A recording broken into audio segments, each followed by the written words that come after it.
Livro de Juízes, capítulo 6, versículo 10.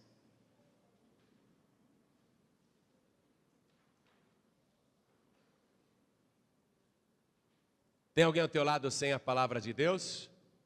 Divida com a pessoa a leitura. Está escrito o seguinte: e vos disse, eu sou o Senhor vosso Deus. Quem está falando, igreja? Deus. E vos disse, eu sou o Senhor vosso Deus. Não temais aos deuses dos amorreus, em cuja terra habitais, mas não destes ouvidos à minha voz. Deus falando. Deus dizendo. E eu vou reler a parte B deste versículo, que é a parte final. Mas não destes ouvidos à minha voz. Agora eu leio, e cada pessoa que está comigo aqui na sede da Paz e Vida do Rio Grande do Norte, cidade de Natal, repete em seguida. Vamos lá. Mas, bem alto, mas não destes ouvidos à minha voz. Amém? Você crê que Deus falou isso? Eu sou o Senhor vosso Deus. E vos disse, não temais aos deuses dos amorreus em cuja terra habitais, mas não destes ouvidos à minha voz. Você acredita que Deus falou isso? Então desocupe as tuas mãos e vamos dar para esta palavra, para este nosso Deus, a maior salva de palmas que já se ouviu no Rio Grande do Norte. Oh glória, isso, continua aplaudindo. Você que está nos ouvindo à distância ou assistindo esta mensagem pela TV, glorifique a Deus conosco agora. Aplauda também aonde você estiver e com a tua boca diga glória, glória, glória ao teu nome, Senhor. Você que está nos ouvindo à distância, em outro país, no rádio ou pela internet, glorifique a Deus conosco agora. Junte-se a nós aqui em Natal. Dá glória, glória, glória. Continua, continua. Pai querido e Deus bendito, olha quanta gente te aplaudindo em todo o Brasil. E também em Portugal, Angola, Cabo Verde, Moçambique, Tomé e Príncipe, Macau, Timor-Leste. Senhor, abre o céu para receber todo este louvor e sobre cada uma destas vidas derrame a tua bênção, a tua virtude, o teu poder. Agora, Pai, a tua palavra vai ser pregada. Ninguém ligou o rádio ou a TV ou o computador para ouvir um homem falar. Todos querem ouvir a tua voz. Nós queremos dar ouvidos à tua voz. Então vem com teu espírito, tome a boca do pregador, tome os lábios do mensageiro, envia a tua palavra com poder e autoridade, e que a tua palavra vá e produza o resultado para o qual está sendo mandada, em nome de Jesus. Diga amém, Jesus. Poder se assentar, por favor.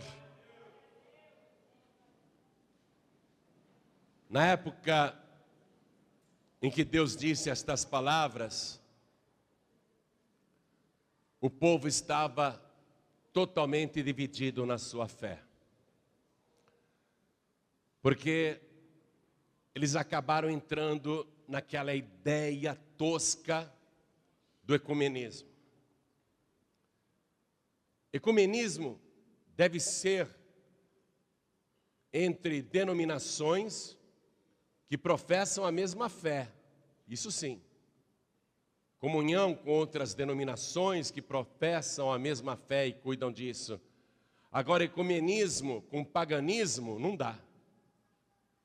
E é o que Israel estava vivendo, porque eles acreditavam no Senhor, se Deus que é Espírito, Criador dos céus e da terra, mas acreditavam também no Deus Baal, que era a imagem de escultura, um ídolo de um homem segurando um raio e um porrete, e diziam ser o Deus da tempestade, o Deus da guerra, o Deus da fertilidade, o Deus da vitória. E, ironicamente, Baal significa Senhor. Olha isso. Então, todo mundo em Israel estava adorando aquela imagem de escultura, achando que estava adorando o Senhor. É só uma representação de Deus.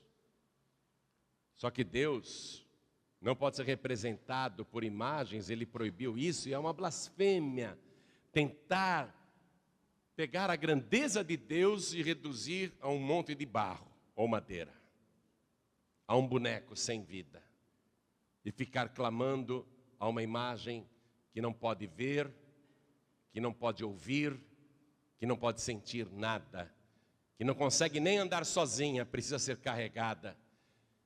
Uma imagem que tem mãos, mas não apalpam, e não é capaz nem de tirar o pó que fica em cima dela. Alguém tem que ir lá com um paninho e limpar a imagem. Deus não gosta disso. E porque Israel se desviou desta maneira, crente que adoravam ao Senhor, então Deus disse: vocês saíram da minha palavra para seguir uma religião que vocês acham que também está certa. Uma religião fora da minha palavra, em contradição com a minha palavra. Então, já que vocês não querem saber da minha palavra, eu também não quero saber do que vocês falam. E Deus entregou o povo à sua própria sorte. E aí, todo tipo de males passou a acontecer. E Deus já tinha falado anteriormente, não apenas sobre a proibição de se adorar ídolos, mas Deus havia dito assim, em Deuteronômio capítulo 28, versículo 2: e todas estas bênçãos virão sobre ti e te alcançarão quando ouvires a voz do Senhor teu Deus. E depois de falar todas as bênçãos de fartura, prosperidade, sucesso, Deus diz no mesmo capítulo: será, porém, que se não ouvirdes a voz do Senhor teu Deus, para fazer conforme Ele está mandando, então todas essas maldições virão sobre ti. Aí eram maldições de passar fome, passar sede, passar medo, perder os direitos mais básicos, ser derrotado pelos inimigos, sofrer traição conjugal, filhos rebeldes, destruição financeira, enfim, só maldições. Como o povo já estava avisado, então todas aquelas maldições vieram sobre Israel, e a nação passou a viver uma crise que durou 7 anos. Durante 7 anos Israel foi vítima de saque, de roubo dos povos inimigos, os midianitas, os amonitas, os povos do Oriente que invadiam Israel vindo com seus camelos, e eles pareciam gafanhotos, e tudo que Israel semeava, os estrangeiros roubavam e deixavam o povo passando fome. Levavam o gado, os bois, as ovelhas, as vacas, as cabras, levavam tudo. Deixavam o mínimo para Israel sobreviver, e quando Israel plantava de novo e ia colher, os povos do Oriente, os vizinhos das nações estrangeiras vinham com seus camelos e cobriam a terra, diz a palavra. Milhares e milhares vinham como gafanhotos e destruíam tudo e roubavam tudo. E assim Israel empobreceu muito, diz a palavra, 7 anos de crise. Um dia, um homem de Deus é levantado. E ele vai e, na autoridade do Espírito de Deus, ele fala para o povo por que todo aquele mal está acontecendo. Eu quero que você acompanhe aqui a partir do versículo 7.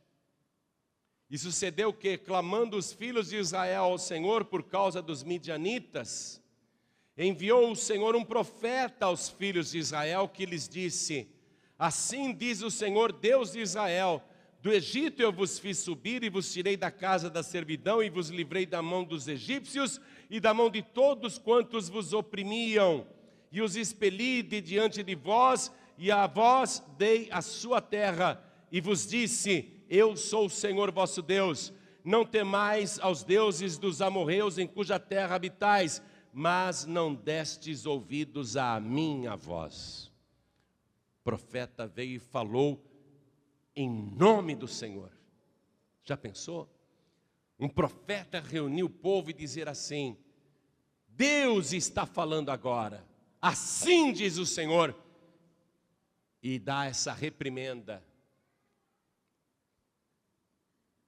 Foi uma pregação excelente.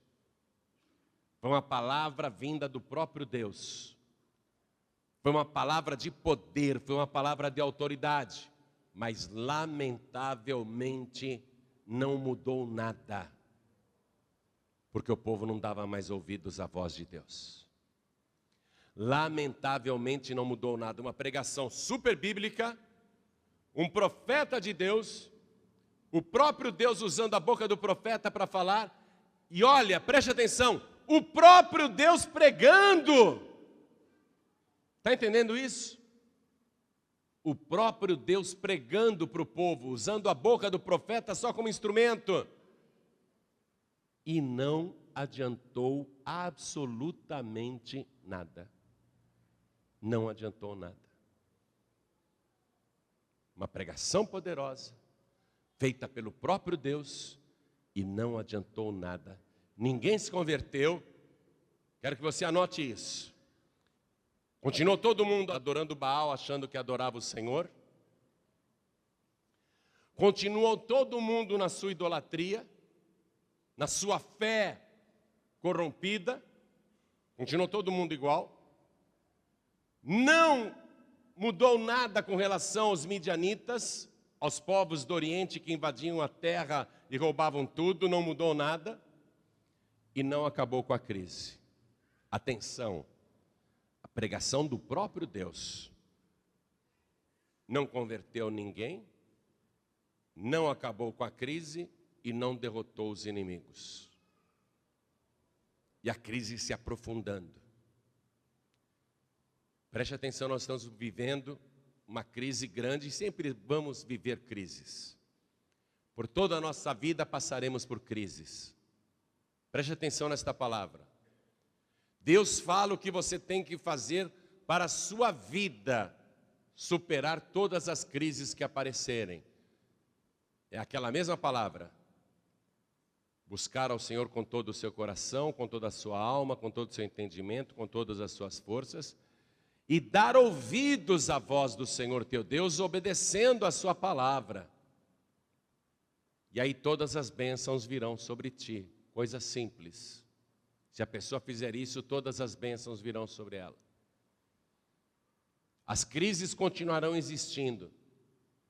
Deus tem poder para controlar as crises e até para criar crises. Deus tem poder até para criar crises. Mas Ele é o único que pode fazer você triunfar a crise, mesmo que tenha sido criada por Ele mesmo. Deus tem como poupar os seus servos e servas em meio à crise.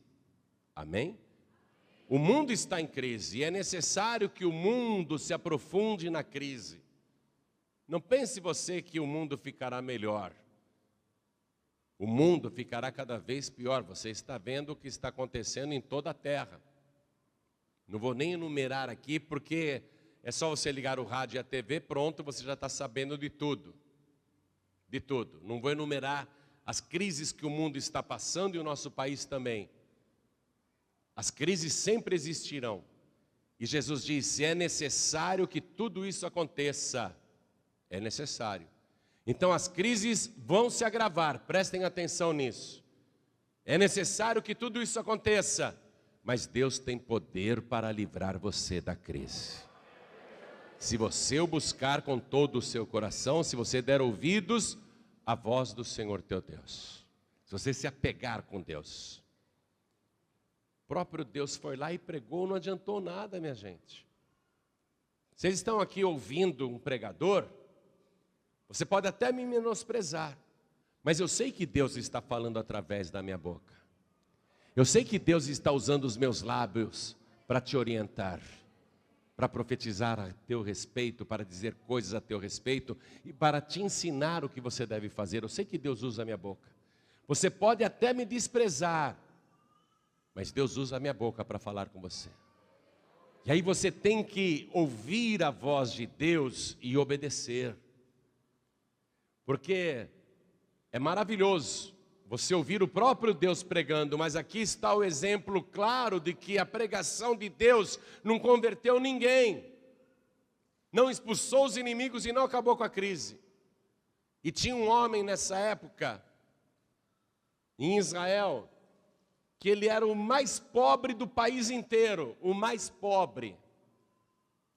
Vamos dizer, o mais infeliz. Aquele que não tinha absolutamente nada, o mais desprezado. Ele ficava se perguntando, por que tudo isso nos aconteceu? Ele não ouviu a pregação. Por que tudo isso nos aconteceu? Ele vivia com medo. O pouco que ele tinha de mantimento, ele trabalhava às escondidas para que os midianitas chegando não roubassem. E ele sabia que o pai dele tinha um boi guardado a 7 chaves, que há 7 anos estava sendo alimentado, era o maior patrimônio da família. Era o boi cevado, era o boi reprodutor, era aquele boi que poderia fazer aquela família pobre se tornar dona de rebanhos enormes.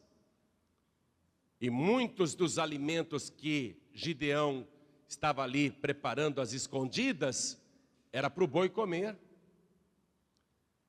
Mas o pai dele tinha um outro plano com aquele boi.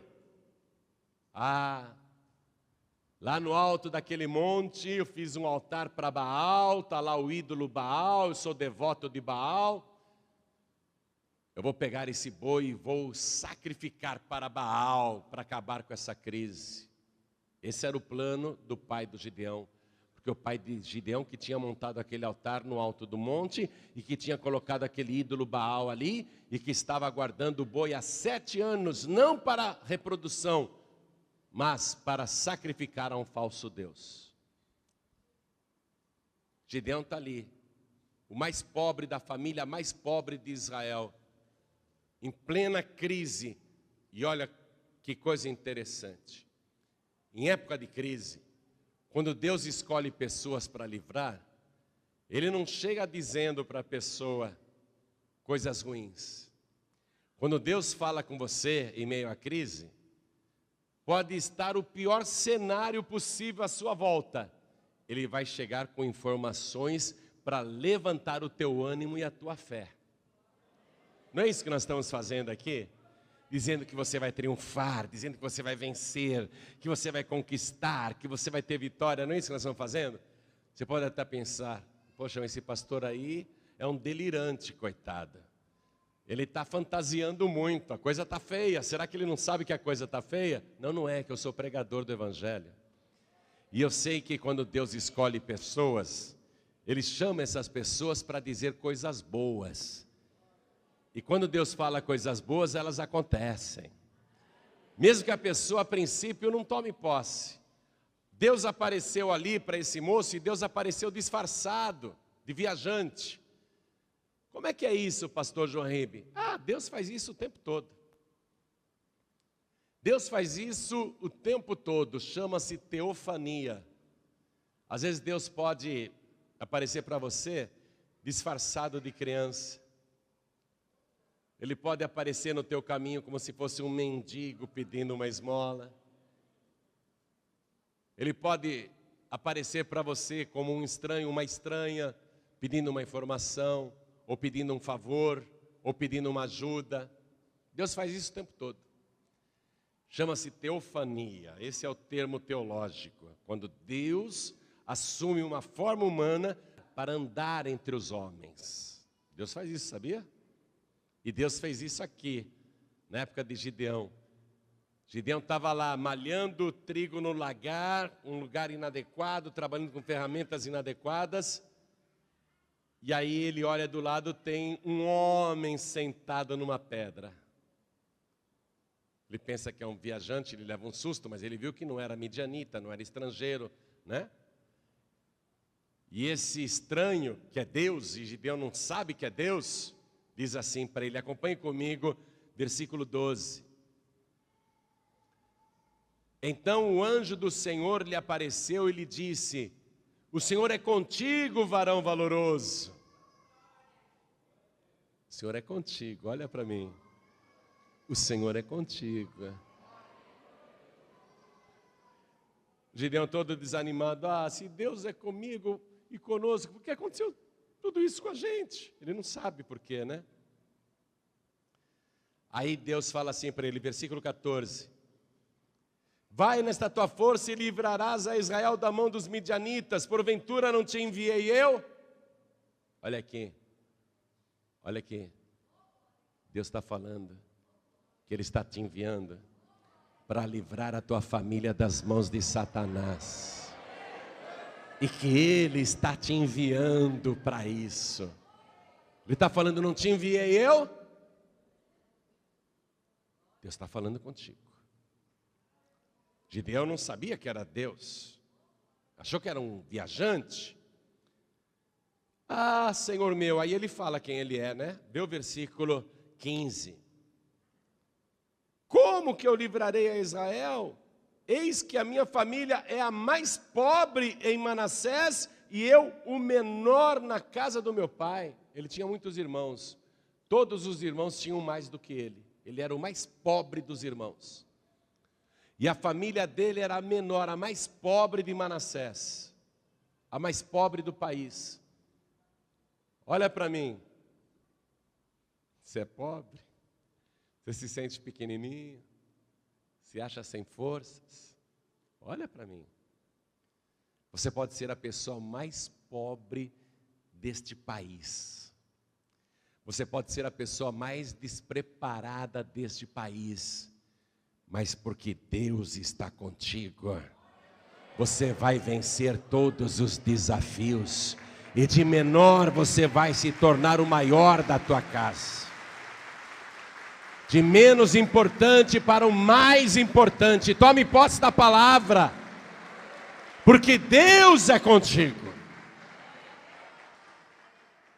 Olha que coisa interessante. Deus falou coisas boas para levantar o ânimo de uma pessoa abatida pela crise. Pastor Joaíbe, eu vim aqui para esta igreja hoje, não é? Você que está aqui pessoalmente, e tem alguém me ouvindo pelo rádio ou assistindo pela TV, minha vida está tão ruim, estou tão abatido, tantos problemas, tantas dificuldades, eu me sinto o menor diante dos problemas, a menor pessoa diante das dificuldades, eu me sinto impotente diante de tanta luta. Deus está usando a minha boca para dizer, eu sou contigo, varão valoroso, varoa valorosa.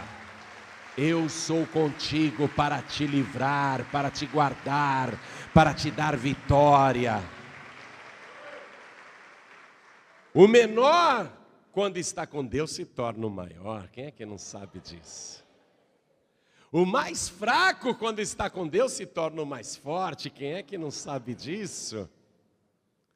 E aqui tem uma outra coisa.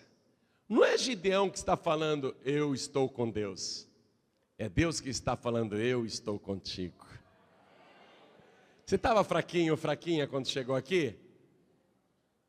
Poxa vida, eu me esforço para buscar a Deus. Mas ouça agora essa boa notícia. Deus é que te buscou e Deus é que está contigo. Você está com Deus, mas Deus está contigo. É Ele que está contigo. Eu não sei por que Ele gosta tanto de você.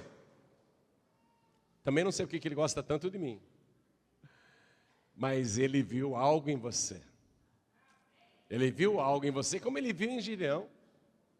Tanta gente tinha em Israel naquela ocasião, mas Ele viu algo em Gideão. Tanta gente aqui no Rio Grande do Norte, tanta gente no Brasil, tanta gente no mundo, e Deus escolheu justamente você. Deus olhou para você, porque Ele tem visto a tua dor. Ele tem visto o teu sofrimento. Ele tem visto até quando você chora no escuro do quarto. Quando você faz a sua cama nadar em lágrimas. Quando você encharca o teu travesseiro com lágrimas. Quando as lágrimas descem pela tua face que queimam. Quando você sofre e não conta para ninguém o que está passando. Quando você engole tantos sapos, tantas humilhações. Deus tem visto a perseguição contra a sua vida. Os ataques infernais. O diabo o tempo todo combatendo contra você. Deus tem visto todas as coisas que fizeram e falam contra você. Deus ouve cada palavra que proferem contra a tua vida. Deus tem visto tudo o que te fazem. E Ele está dizendo, não temas, porque eu sou contigo. Agora eu é que sou contigo, não tenha medo de nada. Gideão resolveu agradar aquele homem estranho que falava tantas coisas boas. Olha, não vai embora não, vou te trazer o meu presente, você espera? Gideão não sabia que era o anjo do Senhor. No Antigo Testamento eu já expliquei isso, mas vou repetir para quem não tem essa informação. O anjo do Senhor, no Antigo Testamento, é o próprio Deus. É a maneira como ele aparece e é identificado como o anjo do Senhor. Quando ele apareceu para Moisés lá na sarça ardente, no Monte Sinai, diz o versículo que o anjo do Senhor apareceu para Moisés lá no pé do Monte Horebe. Mas quando Moisés se aproxima, aquela voz diz para ele, eu sou o Deus de Abraão, o Deus de Isaac e o Deus de Jacó. Então fica claro que no Antigo Testamento o anjo do Senhor é o próprio Deus, no Antigo Testamento, e nós sabemos que é Jesus Cristo antes de nascer nesse mundo. Então Gideão não sabe que está falando com Deus. Ele quer agradar aquele estranho. Fique aqui que eu vou te trazer o meu presente. Você espera? Ele não sabe que está fazendo isso para Deus. Por isso que eu falei para você que de vez em quando Deus aparece na tua frente na forma de um mendigo ou na forma de uma pessoa estranha te pedindo um favor. E você não deve virar as costas. Você deve ajudar. Porque você não sabe se é Deus. Gideão não sabia. Mesmo assim ele vai fazer um agrado. Gideão vai, prepara um cabrito, prepara um molho e coloca numa panela e prepara pães ázimos. Esses pães ázimos são pães sem fermento. Mesmo pão da Santa Ceia. E ele leva tudo isso lá para aquele estranho que estava debaixo de um carvalho, de uma árvore.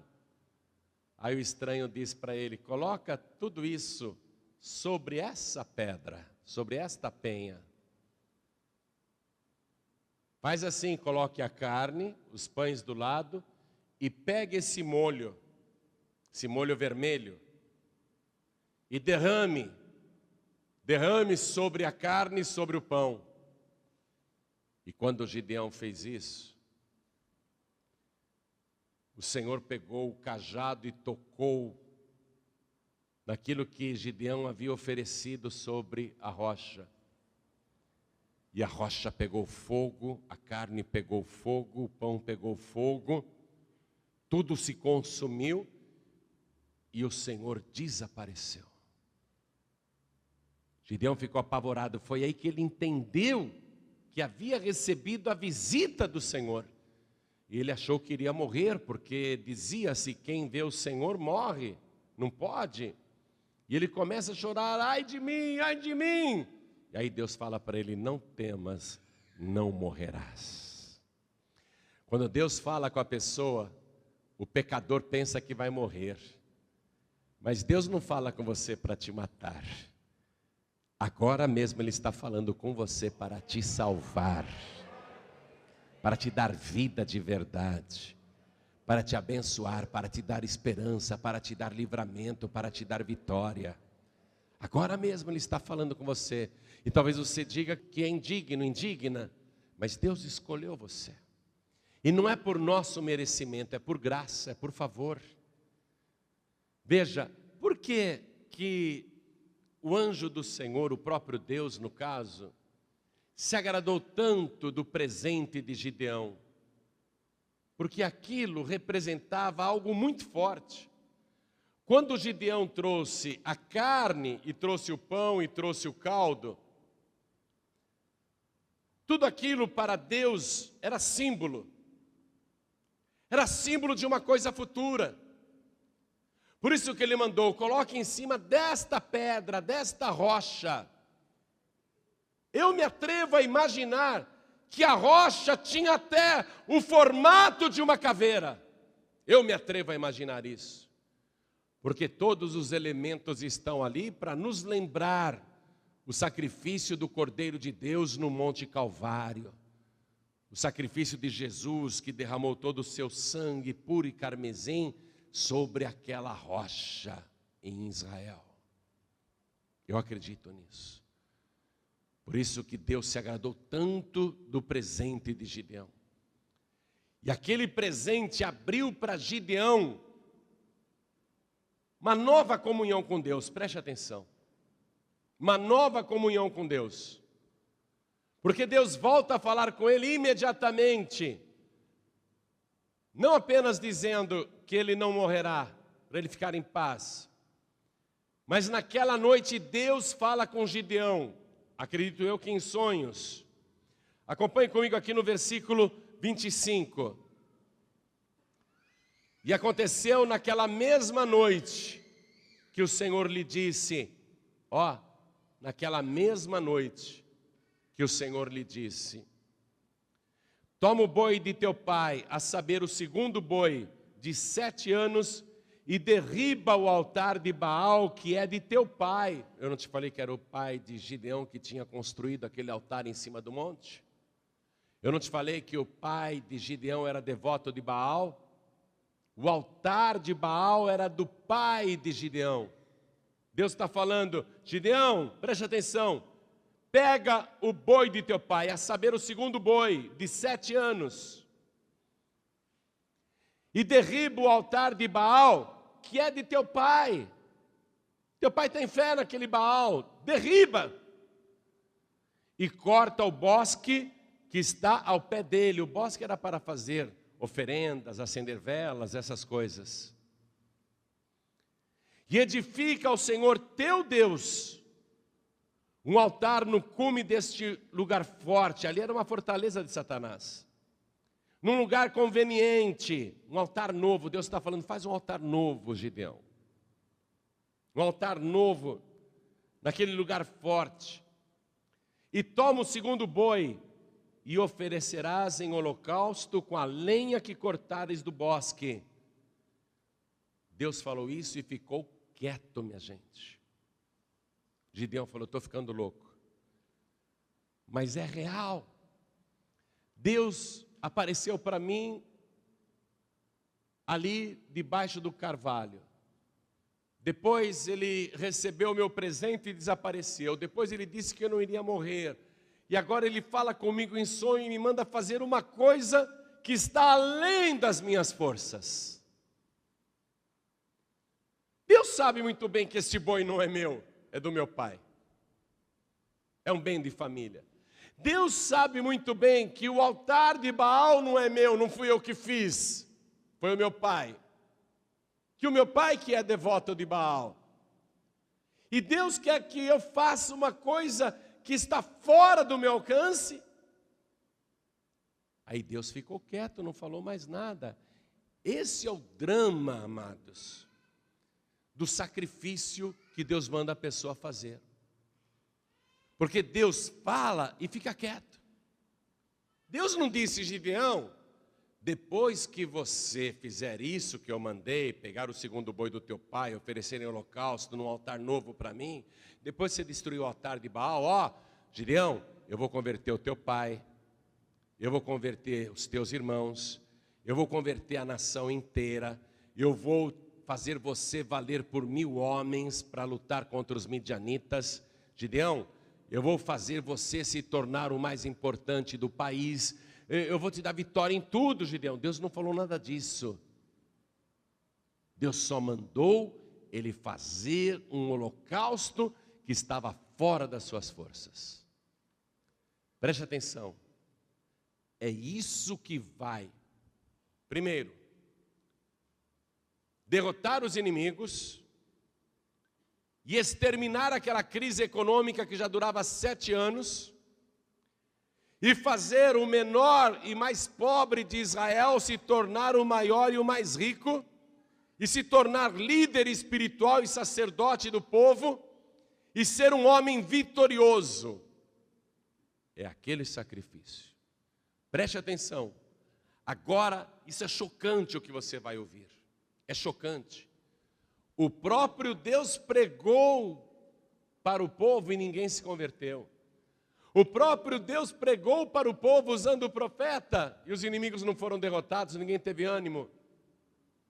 O próprio Deus pregou e a crise não acabou. Agora Deus está mandando Gideão fazer uma coisa que vai resolver todos os problemas. Só que Deus não fala para Gideão que esse holocausto, esse sacrifício que está além das suas possibilidades, é que é a chave para resolver todos os problemas. Deus não fala. Olha para mim, olha para mim. Nós queremos que Deus faça tudo. Oh Deus, por que está acontecendo tudo isso? Oh Deus, por que o Senhor não me ajuda? Por que o Senhor não resolve? Oh Deus, por que o Senhor não me arruma um emprego melhor? Oh Deus, por que o Senhor não me arruma dinheiro para pagar minhas contas, pagar minhas dívidas? Oh Deus, por que eu não consigo comprar uma casa própria? Por que eu não consigo comprar um apartamento? Por que eu não tenho carro? Oh Deus, por que eu não tenho nada? Por que eu ganho tão mal? A gente costuma ficar questionando Deus. Aí Deus vem e fala. Deus manda a pessoa fazer. E ele fica em silêncio. Quando eu ouvi pela primeira vez esta palavra, eu fiquei abalado. Porque eu dizia para Deus, Senhor, se eu não ganho nem para mim, como é que eu posso fazer isso? Deus não me falou que depois daquilo, Ele iria me fazer prosperar como publicitário, iria me fazer ganhar dinheiro, iria me fazer construir um patrimônio, que eu seria bem sucedido. Deus nunca fala o que Ele vai fazer, Ele só manda você realizar o seu holocausto, e Ele guarda silêncio. Mas é o sacrifício que vai exterminar a crise, é o sacrifício que vai fazer você vencer as dificuldades financeiras, e é o sacrifício que vai trazer conversão da tua família. Eu tive medo também quando foi a minha vez. Eu também tive medo. O Gideão ficou com medo. Diz aqui a palavra que Gideão ficou num conflito. E agora? Deus mandou, eu tenho que fazer. Eu tenho que pegar o segundo boi, que é um bem de família, é do meu pai. Eu tenho que subir lá no alto daquele monte.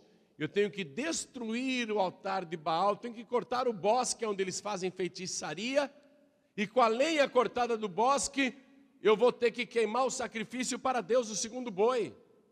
Vou fazer holocausto, vou queimar tudo, não vai sobrar nada, é tudo para Deus. Não vai dar para ninguém comer nenhum bife numa crise de fome dessa. Olha só, eu não vou poder tirar um bife desse sacrifício, eu vou queimar o boi inteiro para Deus. Olha só, um drama. Ele teve medo. Quero que você acompanhe isso aqui comigo, porque eu já estou terminando essa parte da mensagem. Diz assim, no versículo 27. Então Gideão tomou 10 homens dentre os seus servos e fez como o Senhor lhe dissera. Fez como o Senhor lhe dissera. Fez como o Senhor lhe dissera. A fé sem obras é morta. Fez como o Senhor lhe dissera. Alguém tem que ouvir a voz de Deus. O povo não estava ouvindo a voz de Deus. Gideão ouviu a voz de Deus. Ele tinha a opção de não obedecer, fazer como todo mundo ouve e não faz nada. Mas ele fez como o Senhor lhe dissera, e sucedeu o quê? Temendo ele a casa de seu pai e os homens daquela cidade, olha só, ele tinha medo do pai, medo dos irmãos e os homens daquela cidade também. Não o fez de dia, mas fê-lo de noite. Gideão pensou, se eu contar para o meu pai que Deus mandou eu pegar o segundo boi para oferecer em holocausto para ele e destruir o altar de Baal, meu pai não vai deixar. Meus irmãos vão ficar revoltados comigo. E se eu destruir o altar de Baal, né, o altar do Senhor, Senhor com letra minúscula, o povo dessa cidade vai ficar revoltado comigo. Eu não posso fazer isso de dia, vou fazer de noite. Ele teve que fazer, olha, deu muito trabalho, gente. Ele teve que, primeiro, ir lá no curral onde o boi estava sendo cevado, um boi enorme, o segundo boi de 7 anos. E note que a crise durava 7 anos. Deus está mandando Gideão fazer um sacrifício para cobrir os 7 anos de crise. O boi de 7 anos. Ele teria de tirar de lá do cevadouro, sem fazer barulho, levar até o alto do monte onde estava o altar de Baal, que era um altar bonito, um lugar religioso, muito legal. Ele teria que derrubar todas as árvores do bosque, deu muito trabalho ficar cortando aquelas árvores. A noite inteira ele teve de se esforçar. Ele teve de destruir o ídolo de Baal, arrancar as pedras do altar, quebrar tudo, jogar no chão. E aí, com pedras novas, ele fez um altar novo para Deus do outro lado. Pegar aquele boi enorme, junto com 10 homens, erguer o boi, colocar em cima do altar, ajeitar a lenha e sacrificar o boi. E depois de sacrificar um boi de 7 anos, num período de fome, gente, num período de crise, faltava comida para todo mundo. Um bem que nem dele era. Preste atenção, olha o que Gideão está fazendo. Depois de fazer tudo isso, meter fogo. Aquele cheiro de churrasco se espalhando por todo o povoado de Manassés. E ele não pôde comer um naco de carne. Nada. Nem um pedacinho de carne. Tudo isso ele teve de fazer sem saber o que iria acontecer depois. Ele não tinha a menor ideia. Você não tem a menor ideia do que Deus vai fazer na tua vida quando você tiver a coragem de fazer o seu holocausto, o seu sacrifício. Lembra da primeira oferta de Gideão? Que ele pegou lá o cabrito, a carne, os pães asmos, o caldo, colocou na penha, que aquilo lembrava o sacrifício de Jesus? Quero que você entenda isso. O sacrifício de Jesus Cristo é pelos nossos pecados. O sacrifício de Jesus é para nos abrir um caminho vivo de comunhão com o Pai, para a gente falar com Deus, para Deus falar conosco. O sacrifício de Jesus é pela nossa salvação. Você nunca mais precisará fazer um sacrifício pelos seus pecados. Está entendendo isso? Porque o sacrifício pelos teus pecados foi feito por Jesus Cristo, amém? O que é que nós estamos aprendendo aqui com Gideão? Que há um símbolo do sacrifício de Jesus e até da Santa Ceia, o pão asmo. Jesus é o pão da vida, é o pão sem pecado, sem fermento.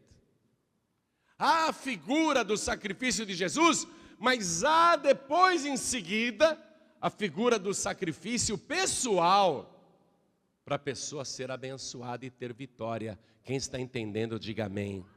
São duas coisas totalmente diferentes e independentes. Eu não preciso fazer sacrifício nenhum para ser salvo. Eu sou salvo pelo sacrifício de Jesus. Eu não preciso fazer sacrifício nenhum para ter os meus pecados perdoados. Eu tenho todos os meus pecados purificados pelo sacrifício de Jesus no Monte Calvário. Mas Jesus disse assim: qualquer de vós que não renuncia a tudo quanto tem, não pode ser meu discípulo. Qual é a dúvida? Então a pessoa quer lançar tudo em cima do sacrifício de Jesus e ela mesma não quer fazer sacrifício nenhum. O que é que nós estamos aprendendo aqui no caso de Gideão? A figura do sacrifício de Jesus no Monte Calvário, que abriu um caminho para Gideão e Deus se comunicarem. Jesus é o caminho vivo, Ele é o caminho, a verdade e a vida. Ninguém vem ao Pai a não ser por mim, Ele disse isso. O sacrifício dele é esse caminho, aberto para nós, é o caminho vivo. Mas há depois a necessidade de você renunciar e fazer o seu sacrifício pessoal, ouvindo a voz de Deus. O Evangelho, amados, é renúncia. Só que Deus fala e fica calado. Escute, um moço chegou para Jesus, ele era muito rico e falou assim: Senhor, o que eu devo fazer para ser salvo? Jesus falou assim: obedeça a palavra de Deus e pronto. Ah, tudo isso eu faço desde a minha mocidade, por que eu não sou salvo? Jesus falou, faz o seguinte, Jesus disse assim: vende tudo quanto tem, dá aos pobres e terás um tesouro no céu, e depois vem e segue-me. E o moço desistiu ali, não quis fazer sacrifício nenhum, porque Jesus disse para ele: pega tudo quanto você tem, vende, dá aos pobres e terás um tesouro no céu, e depois vem e segue-me. Jesus parou aí. Jesus não disse para ele: depois disso eu vou te dar 100 vezes mais. Jesus não falou isso: eu vou te dar 100 vezes mais. Quando aquele moço rico foi embora, Pedro falou para Jesus: Senhor, ele foi embora porque é dono de muita coisa, mas nós largamos tudo para te seguir, o que é que nós receberemos? Aí Jesus fala para quem o busca, fala para quem é sincero. Aí ele falou, não é? Você conhece a palavra? Ninguém há que tenha deixado casa, pai, mãe, mulher e filhos e campos por amor de mim e do Evangelho, que não receba já nesta vida 100 vezes mais e no século vindouro a vida futura. Jesus não falou isso para o jovem rico. Jesus manda você fazer o seu sacrifício, mas Ele não te fala o que Ele vai fazer na tua vida depois. Porque Ele quer saber se você vai sair daqui triste. O moço rico retirou-se triste, não é? O moço rico retirou-se triste, diz o Evangelho. Eu quero saber se você vai sair daqui triste, ou se você vai sair daqui dando glórias a Deus.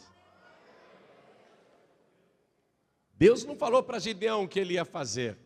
Ô Gideão, você faz o seguinte agora, tá, meu filho? Você pega o segundo boi que é do teu pai, derriba o altar de Baal que é de teu pai, faz um altar novo para mim e oferece o segundo boi e holocausto. Deus não falou depois disso, o meu espírito vai te revestir. Depois disso você vai se tornar um líder. Depois disso você vai prosperar, você vai se tornar poderoso. Depois disso eu vou te dar poder de luta, que você vai valer por 1000 guerreiros. Deus não falou nada disso. Deus só disse, faça o que eu estou mandando. E Gideão teve que se esforçar para fazer. O sacrifício, amados, preste atenção, se divide em o sacrifício do Senhor por nós e o nosso sacrifício pelo Senhor. É assim que se divide. Por nós Ele já fez o sacrifício. E o que Ele traz com o sacrifício? Ele extermina o pecado. Ele produz salvação, não é? O benefício do sacrifício de Jesus por nós. E o nosso sacrifício, e esse sacrifício de Gideão, o que vai produzir? O mesmo resultado. O pai de Gideão vai se converter depois disso. Porque no dia seguinte, descobrem que foi Gideão que fez aquela lambança toda, e a cidade inteira vai na casa de Joás, que era o pai de Gideão, e ficam dizendo, Gideão, vem para cá, nós vamos te matar. E o Joás, o pai do Gideão, fala, por que vocês querem matar meu filho? Ah, porque ele derribou o altar de Baal essa madrugada, cortou o bosque, destruiu tudo lá em cima e fez um novo altar e sacrificou o teu boi de 7 anos. Nós vamos matar o teu filho agora. O pai podia ficar bravo. Você fez tudo isso, Gideão? Sem me consultar, meu filho. Destruiu a imagem que eu sou devoto. Você pegou o meu boi sem me pedir, sem permissão, e sacrificou aí, sei lá para quem. O pai podia fazer tudo isso, não podia? A multidão gritando: traz o Gideão aqui que nós vamos matá-lo. Aí o Joás pensa: espera um pouquinho. Eu estou há 7 anos servindo esse Baal e não resolve nada. A minha família é a mais pobre deste lugar. Eu estou guardando este boi há 7 anos para oferecer a Baal, achando que esse Baal é alguma coisa, achando que Baal é o Senhor.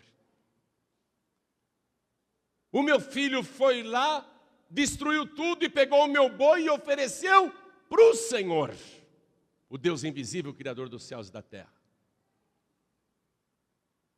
Espera um pouquinho.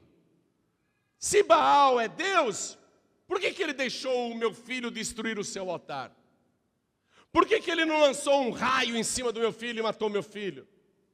Se Baal é poderoso e ele tem um raio na mão, é uma imagem segurando um raio na mão, é o Deus da tempestade, por que ele não atirou esse raio no meu filho?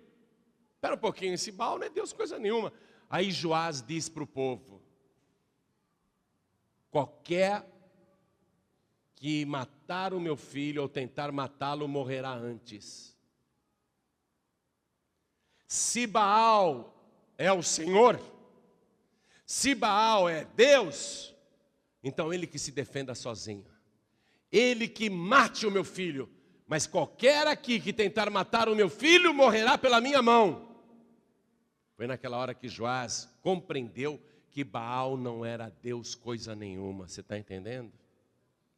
O sacrifício de Gideão foi tão traumático, tão chocante, que converteu o pai dele naquela hora. Converteu os irmãos de Gideão. Em seguida, sem que Gideão esperasse, olha o que diz aqui a palavra. Vou ler para você o versículo 34.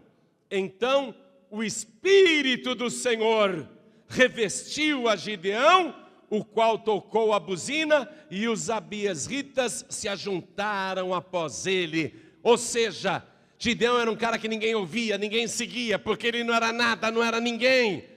Mas após aquele sacrifício, ele foi revestido pelo Espírito de Deus. Uma unção poderosa tomou conta dele.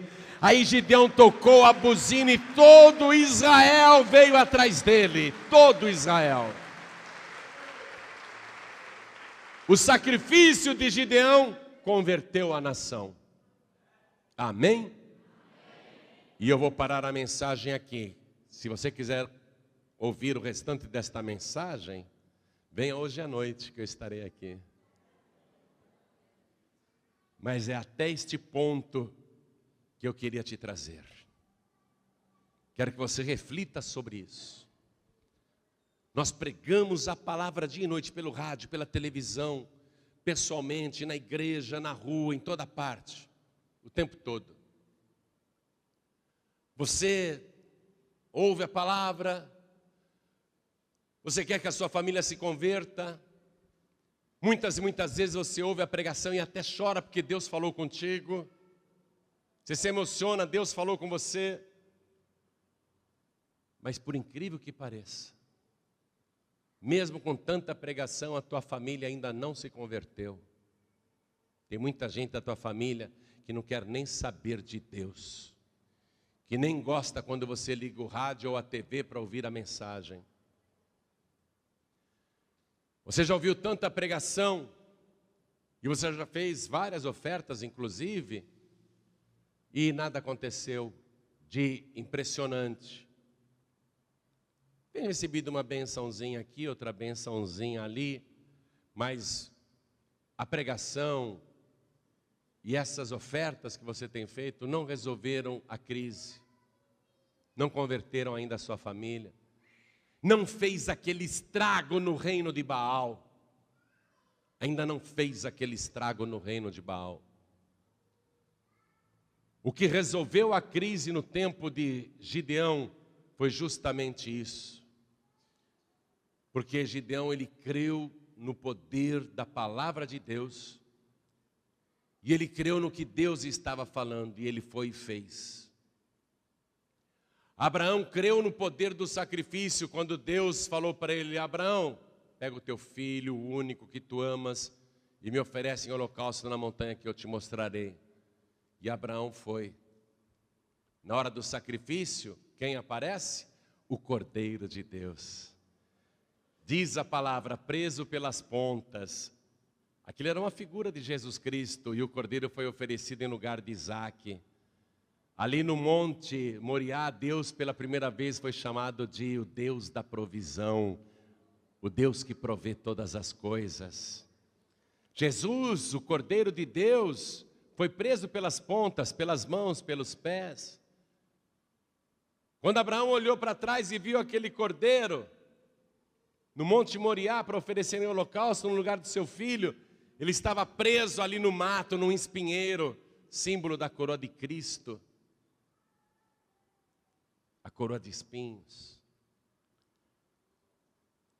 O sacrifício de Abraão produziu salvação, conversão.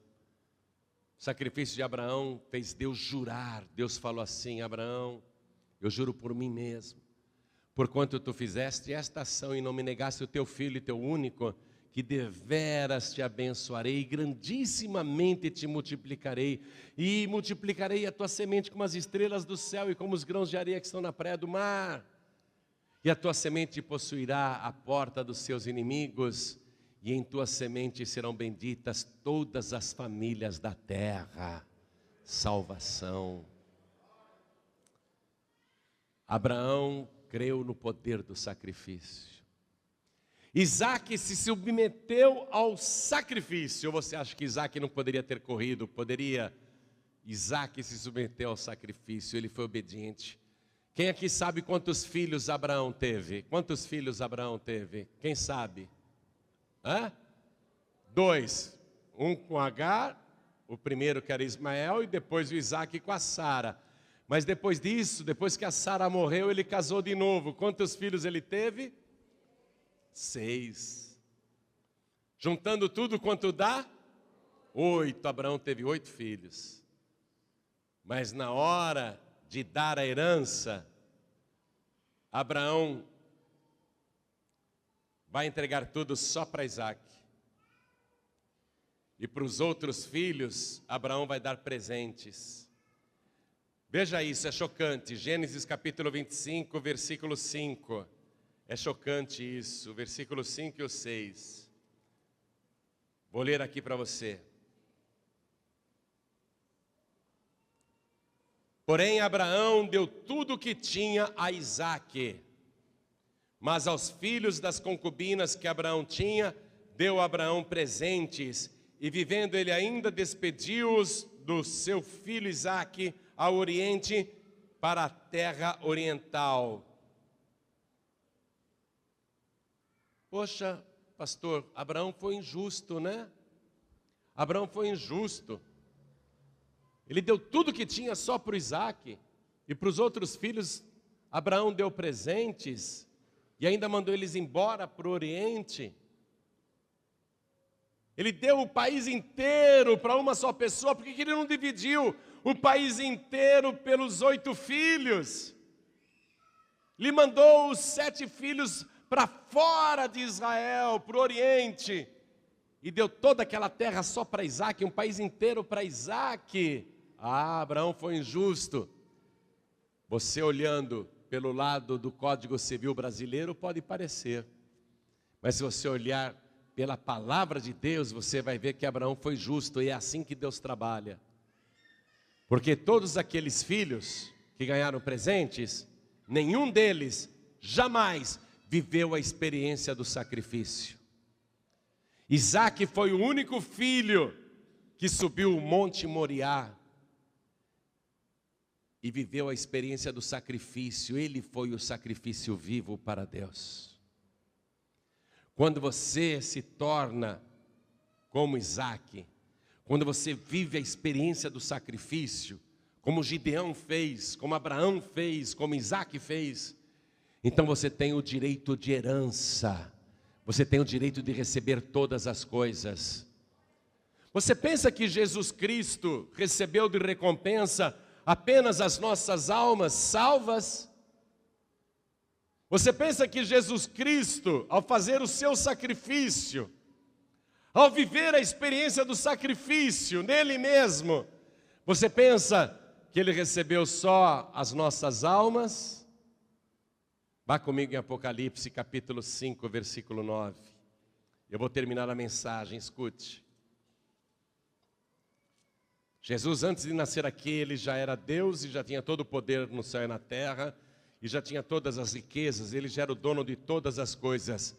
Mas depois que ele se tornou homem, gerado pelo Espírito Santo, no ventre imaculado da Virgem Maria, depois que ele se ofereceu a si mesmo em sacrifício por todos nós, escute o que aconteceu. Apocalipse capítulo 5, versículo 9 em diante. E cantavam um novo cântico dizendo: digno és de tomar o livro e de abrir os seus selos, porque foste morto, e com teu sangue compraste para Deus homens de toda tribo e língua e povo e nação, e para o nosso Deus os fizeste reis e sacerdotes, e eles reinarão sobre a terra. O que o sacrifício produz? Salvação, conversão, não é? Jesus dizia: quando eu for levantado da terra, todos atrairei a mim. Gideão, quando fez o sacrifício, a nação se converteu. Não foi a pregação, foi o sacrifício que ele fez.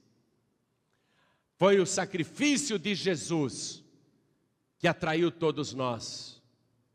O sacrifício de Jesus produziu salvação. Agora escute, vou continuar lendo aqui, versículo 11. João diz: e olhei e ouvi a voz de muitos anjos ao redor do trono e dos animais e dos anciãos. E era o número deles milhões de milhões e milhares de milhares, que com grande voz diziam: digno é o Cordeiro que foi morto, que se sacrificou. Digno é o Cordeiro que foi morto de receber o poder, e riquezas, e sabedoria, e honra, e força, e glória, e ações de graça. Ele já tinha tudo isso, mas o sacrifício que ele fez, além de produzir a nossa salvação, fez com que ele recebesse todas essas coisas por direito. Você está compreendendo? Quando Jesus estava indo lá para morrer na cruz, Jesus Cristo já tinha sofrido muitos espancamentos, sabia que ia ser morto, ele sabia que iria ressuscitar no terceiro dia, tudo isso ele sabia. Mas eu garanto para você, era inimaginável o que iria acontecer depois. Ele sabia, ele sabia. Por isso que na cruz ele ficou praticamente em silêncio, por isso que no tribunal ele ficou em silêncio, porque ele sabe que depois da ordem do sacrifício tem que haver um silêncio. Deus fala no coração da pessoa. Gideão viveu essa experiência. E ele, que era o menorzinho, vai se tornar o maior. Ele que era o mais pobre, vai se tornar o mais rico. Ele que era o mais fraco, vai se tornar o mais forte. Ele que não tinha importância nenhuma, vai se tornar o mais importante do país. Deus não falou nada disso para ele. Deus só mandou ele fazer o holocausto. Não é impressionante como Deus trabalha?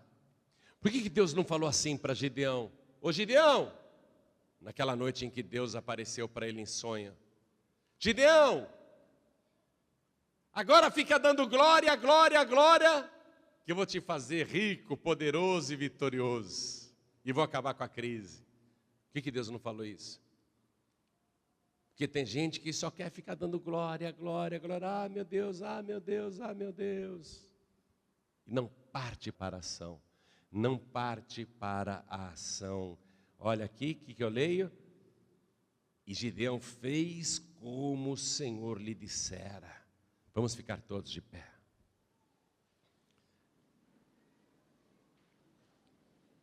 Na primeira carta aos Coríntios, capítulo 2, versículo 9, está escrito assim: as coisas que o olho não viu, que o ouvido não ouviu e que não desceram ao coração humano, são as que Deus preparou para aqueles que o amam. Deus só tem coisa boa preparada para quem o ama. E a gente prova que ama a Deus quando faz como Abraão. Deus disse a Abraão: agora eu sei que temes ao meu nome. E quando Deus disse agora eu sei, não é no sentido de eu não sabia, agora eu sei. Não. Agora você tem a prática daquilo que antes era só teoria. Agora, Abraão, agora você tem a vivência da prática. Agora eu sei que você é capaz de viver na prática aquilo que diz com a tua boca, que me ama mais que tudo. Foi isso que Deus quis dizer. Que Deus sabe do futuro, Deus sabe de todas as coisas. A gente sabe, a gente professa, mas a teoria tem que passar para a prática. Quem aqui ama a Deus, levante a mão. Todo mundo. Todo mundo, todo mundo.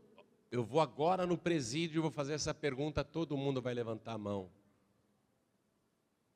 Eu vou agora num bar cheio de ímpios, vou fazer essa pergunta, todos vão levantar a mão. Eu vou agora numa bocada de fumo, eu vou agora no quartel-general dos traficantes, vou perguntar quem ama a Deus, todos vão levantar a mão. Mas tudo isso é teoria. Quando Deus disse para Abraão, agora eu sei que tu me amas, porquanto fizeste esta ação, é que você não ficou apenas na teoria, você viveu aquilo que falava, você fez a prática. Por isso que a fé sem obras é morta, está compreendendo? Todos nós amamos a Deus, mas Deus manda você fazer uma coisa e você não faz, porque você tem medo, você recua, e Deus não gosta de quem recua. A palavra diz assim, o justo viverá pela fé, mas se ele recuar, a minha alma não tem prazer nele. A gente não pode recuar, amados. Abraão não podia chegar na metade do Monte Moriá e falar, não, eu desisto, meu filho, vamos descer. Ele tinha essa opção, hein? Só que hoje ninguém saberia quem foi Abraão. Jesus estava no alto, lá do Monte das Oliveiras, no Getsêmani, enquanto a tropa militar, com Judas na frente, com porretes, varapaus e archotes, subiam um monte. Jesus tinha a opção de descer pelo outro lado, só que aí ele teria fracassado. Viver a experiência na prática, a experiência do sacrifício, é o poder do sacrifício. Jamais Deus vai abrir mão disso. Enquanto você não souber o que é o sacrifício de verdade, enquanto você não viver essa experiência, você não tem noção do que Ele fez por você. E eu quero que cada pessoa que está aqui comigo agora, cada pessoa, para ter um pouquinho só da noção do sacrifício de Jesus por nós, eu quero que você abra a sua mão em formato de cruz. Abra os braços. Abra os braços em formato de cruz. Abra. Imagine que você está pregado aí. Não abaixe mais tua mão. Fique aí, não abaixe mais tua mão. Eu quero que você aguente o máximo possível, não pode abaixar a mão. Eu quero que você aguente o máximo que puder. E na hora que você não puder aguentar, ao invés de abaixar a mão, você grita. Se começar a doer, você grita. Não abaixe a mão. Você tem que viver a experiência do sacrifício. Não apenas na teoria, não apenas de ouvir falar, mas começar a sentir o que é fazer uma renúncia, o que é fazer um verdadeiro sacrifício, o que é viver o sacrifício. Não abaixe a tua mão, não abaixe, não abaixe, não abaixe. Ao invés de abaixar, você grita. Não tenha medo não. E nem vergonha. Não abaixe a mão. Não abaixe a mão. Pastor, está começando a doer. Não abaixe a mão. Não tem nem 1 minuto que você está com as mãos assim. E olha, o teu corpo não está açoitado. A tua pele não está revirada. Não tem uma coroa de espinhos na tua cabeça. Você não está todo torto na cruz. Você só está com os braços abertos, como Jesus. Não tem pregos perfurando as tuas mãos, nem os teus pés. Não tem pregos aí. Está doendo, não está? Não abaixe a mão, não. Não abaixe, não abaixe. Não abaixe a mão, não abaixe. Não abaixe a mão. Pastor, está doendo, então grita. Não abaixe a mão, não abaixe a mão, não abaixe a mão. Fala, está doendo, mas não abaixe a mão. Grita, está doendo, mas não abaixe a mão. Você tem que viver a experiência do sacrifício. O sacrifício dói na carne, amados. O sacrifício faz a gente sofrer. O sacrifício faz a gente gemer. Está doendo? Não abaixa a mão, não abaixa a mão. Está proibido baixar a mão. Você só vai baixar a mão na hora que eu falar. Por enquanto eu não falei. Eu quero que você sinta aí na carne. Está doendo? Não abaixa a mão. Fala, está doendo, mas não abaixa a mão. Está doendo? Não abaixa a mão, não abaixa a mão. Aguente firme. Eu vou fazer com você o que o Pai fez com Jesus. Sabe o que o Pai fez com Jesus? Colocou ele nessa posição às 9 horas da manhã e deixou ele nessa posição até às 3 da tarde. Eu vou deixar você o dia inteiro aí. Não abaixe a mão, está doendo? Não abaixe a mão. Se estiver doendo, chora. Se estiver doendo, grita. Não abaixe a mão, não abaixe a mão. Cada vez que você abaixar a mão 1 milímetro, você grita. Cada vez que você abaixar a mão 1 centímetro, você berra. Não abaixe a mão. Jesus foi crucificado às 9 horas da manhã e ficou nesta posição até às 3 da tarde, todo torto na cruz do Calvário, e o que é pior, vazando sangue, perdendo sangue, com dores terríveis, cãibra, sede. Não tinha ar-condicionado, não tinha um teto em cima dele, era o sol escaldante. O sol da Palestina, o corpo dele queimando, a pele revirada, o sangue vazando. Nem podia ir a um banheiro, não podia se coçar. Não se coce não, não se coce não. Que história é essa de coçar o nariz? Não pode.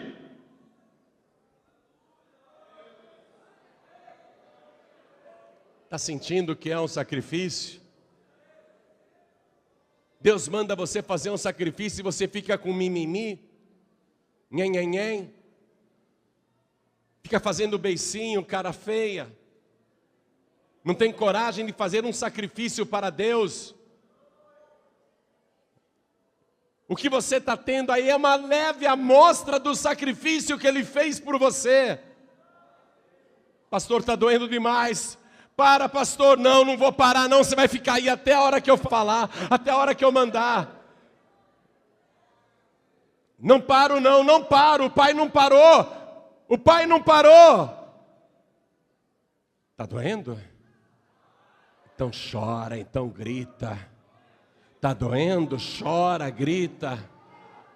Está doendo? Chora, grita. Sacrifício dói mesmo, tem que doer.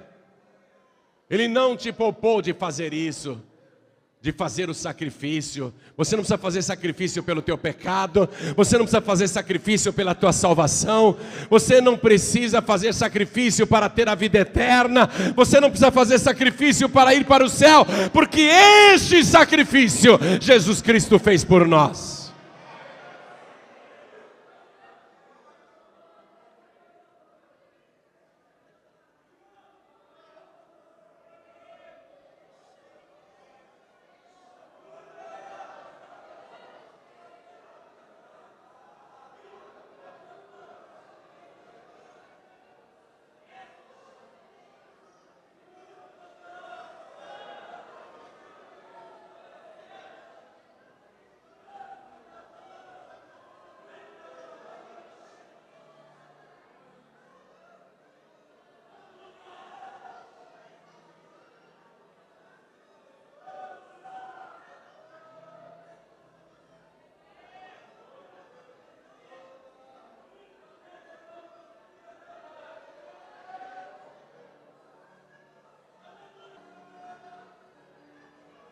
Ó Jesus,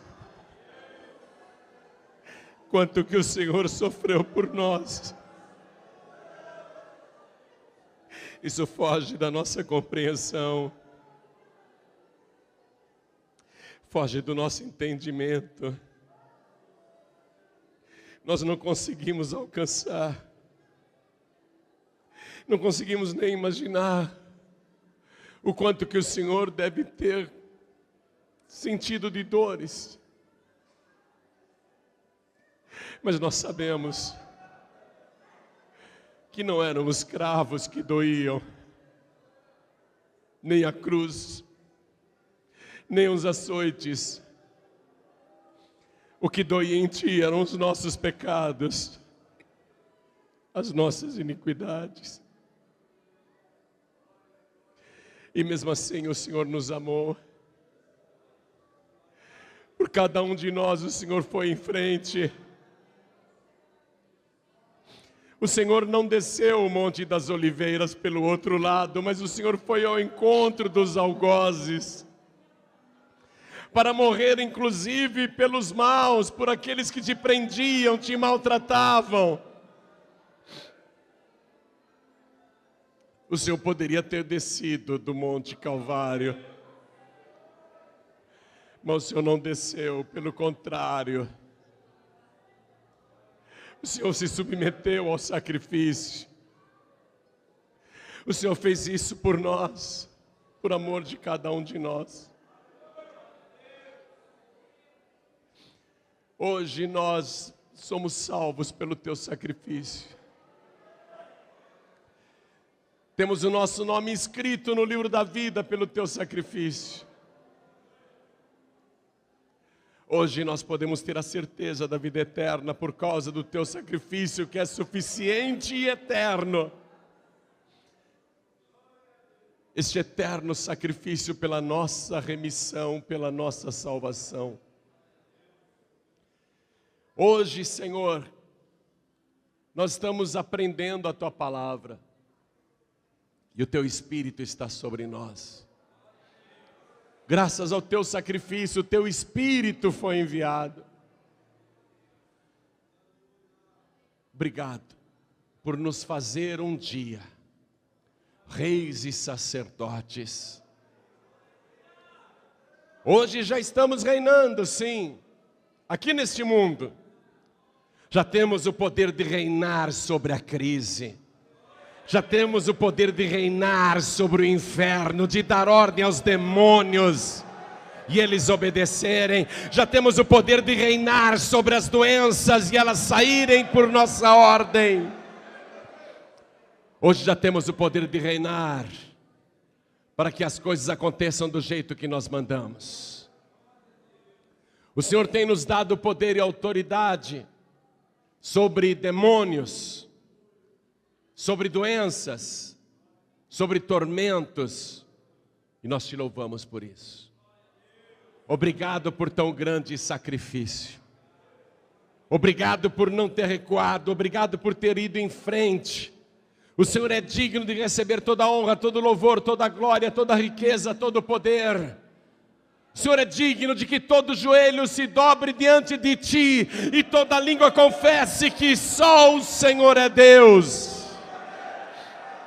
O Senhor é digno de receber todas as coisas, porque foste morto e com Teu sangue compraste para Deus homens e mulheres de todos os povos, de todas as tribos, de todas as línguas, de todas as nações, e para o nosso Deus os fizeste reis e sacerdotes, e eles reinarão sobre a terra. Obrigado, Senhor, obrigado por tudo. Oh glória, pode aplaudir ao Senhor Jesus agora. Glória a Deus. Olhem para mim. Eu quero que você, nesse momento, quero que você receba Jesus Cristo como o único, suficiente, exclusivo e eterno Salvador. Se você não fez isso ainda publicamente na frente de todo mundo, você vai ter a oportunidade de fazer isso agora. Então eu pergunto, quantos aqui ouvindo a palavra, e não é de hoje que você está ouvindo a palavra, não é de hoje que Deus fala com você, quem aqui publicamente quer confessar Jesus como único, suficiente, exclusivo e eterno Salvador, ergue a mão direita assim bem alto, todos que querem. Oh glória, todos que querem, vem aqui para frente, por favor, vem para cá. Todos que ergueram as mãos, vem aqui para frente. Vamos aplaudir ao Senhor Jesus. Vem para cá, todos que ergueram as mãos. Eu quero perguntar aqui na igreja, quantos filhos pródigos e filhas pródigas, pessoas que estão sem igreja nenhuma, querem voltar para a casa do Pai e participar de uma grande festa em tua homenagem? Filho pródigo, filha pródiga, Jesus está voltando. Volte para Ele antes. Todos que estão sem igreja, vem aqui para frente agora em nome de Jesus. Vem aqui para frente e vamos aplaudir ao Senhor Jesus por cada vida que está chegando. Vem para cá, filho pródigo, vem para cá, filha pródiga. E eu quero chamar aqui na frente todos que se sentem fracos na fé, muito fracos. Pastor, está difícil continuar a minha caminhada. Vem aqui para frente agora que nós vamos orar. Vem para cá, vem para cá. Isso. Quero falar com as pessoas que estão ouvindo pela rádio, ou assistindo pela TV, ou mesmo vendo pela internet. Quero perguntar, quer entregar a vida para Jesus? Quer recebê-lo como teu único, suficiente, exclusivo e eterno Salvador? Então se ajoelhe ao lado do teu rádio, se ajoelhe ao lado do teu televisor. Você que está em trânsito, eu sei que não tem como agora você se ajoelhar. Você está dirigindo, ou então está dentro de um metrô, de um trem, de um ônibus, de uma lotação, de uma van, de um comboio. Eu sei que não dá para se ajoelhar, mas olha só, Deus está te vendo. Os olhos do Senhor estão em toda a terra. Coloque a mão direita sobre o teu coração como sinal para Deus. Porque nós vamos orar. E eu vou chamar o pastor Daniel Palharim para fazer agora esta oração. Vou pedir a todos vocês que se ajoelhem diante do altar. Vamos nos ajoelhar agora. A igreja continue de pé.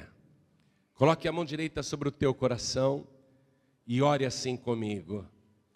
Meu Deus e meu Pai, eu ouvi a tua santa palavra e agora eu me rendo a ti. Eu dobro os meus joelhos e declaro que o Senhor Jesus é para todo sempre o meu único, suficiente, exclusivo e eterno Salvador.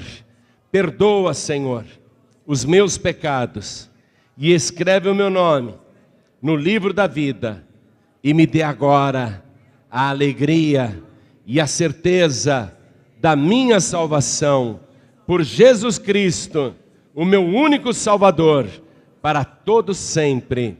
Amém.